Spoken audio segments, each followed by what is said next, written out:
Procesos de aprendizaje. En el proceso educativo se distinguen el proceso de enseñanza y el proceso de aprendizaje.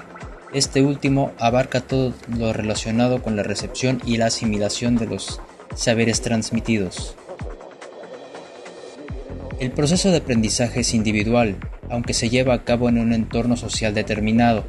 Para el desarrollo de este proceso, el individuo pone en marcha diversos mecanismos cognitivos que le permiten interiorizar la nueva información que se le está ofreciendo y así convertirla en conocimientos útiles. La ejecución de las estrategias de aprendizaje ocurre asociada con otros tipos de recursos y procesos cognitivos de que dispone cualquier aprendiz, como por ejemplo, número 1, base de conocimientos. Se refiere al bagaje de hechos, conceptos y principios que poseemos y el cual está organizado en forma de un retículo jerárquico. Según Brown, ha denominado saber a este tipo de conocimiento.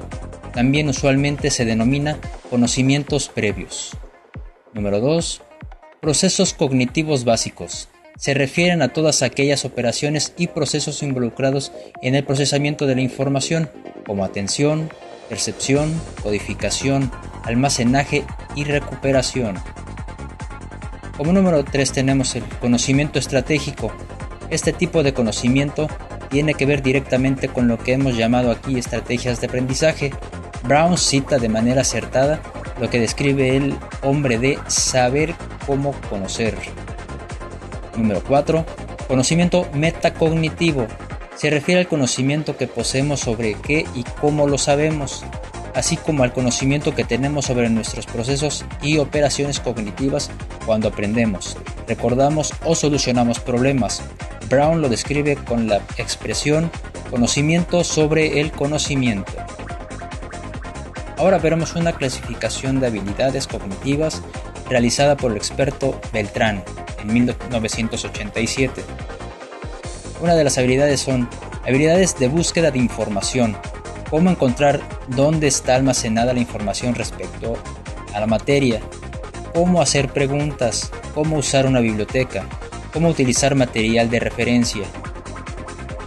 Habilidades de asimilación y de retención de la información, cómo escuchar para lograr comprensión, cómo estudiar para lograr comprensión, cómo recordar, cómo codificar y formar representaciones, cómo leer con comprensión, cómo registrar y controlar la comprensión.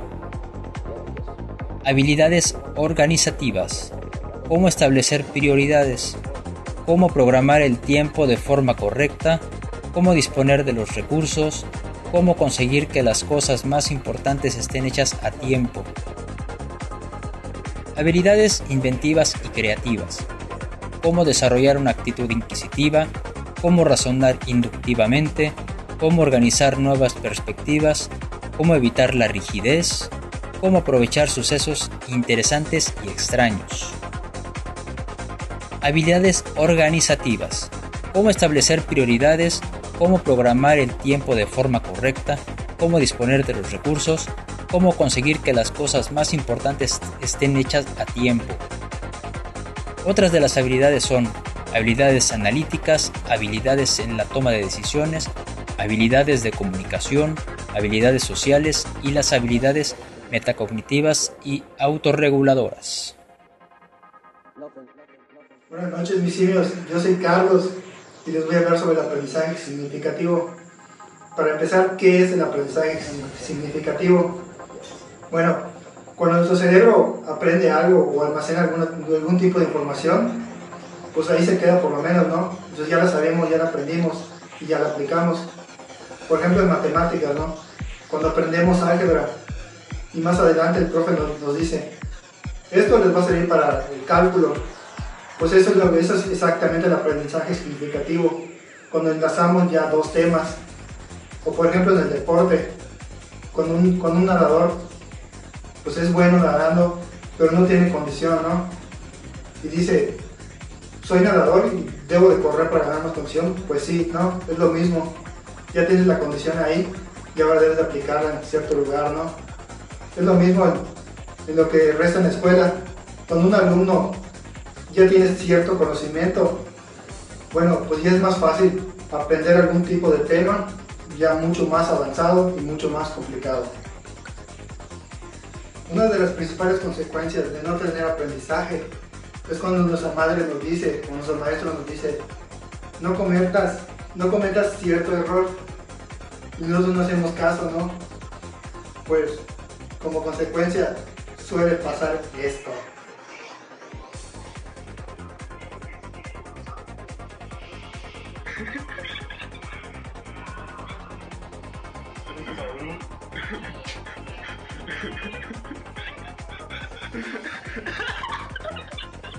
Fases del aprendizaje significativo.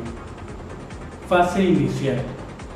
El alumno percibe la información constituida por piezas con conexión conceptual. El aprendiz tiende a memorizar estas piezas, por eso usa su conocimiento esquemático.